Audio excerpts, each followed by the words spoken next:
বিপদ আসলেই প্রথমে বিশ্বনবী সাল্লাল্লাহু আলাইহি ওয়াসাল্লাম একটা দোয়া পড়তেন। তিনি পড়তেন ইন্না লিল্লাহি ওয়া ইন্না ইলাইহি রাজিউন। তাহলে বিপদ এলেই আমরা এখন থেকে ইন্না লিল্লাহ করব, নাকি হায় হুতাশ করবেন?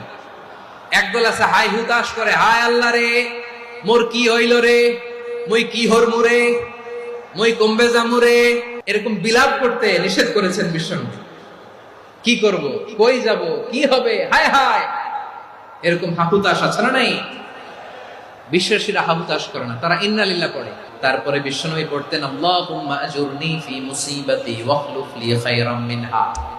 একসাথে প্রথমে পড়তেন ইন্না লিল্লাহি ওয়া ইন্না ইলাইহি রাজিউন, তারপর পড়তেন আল্লাহুম্মা আজুরনি ফি মুসিবাতি ওয়াখলুফ লি খায়রাম মিনহা, মানে আল্লাহ এই যে আমি বিপদে ধৈর্য ধারণ করলাম এটার সব তুমি আমারে দাও, আর যেটা হারালাম এর চেয়ে ভালো কিছু দিয়ে মেকআপ করে দিও, ভালো কিছু দিয়ে বদল করে দিও। সুবহানাল্লাহ পড়েন।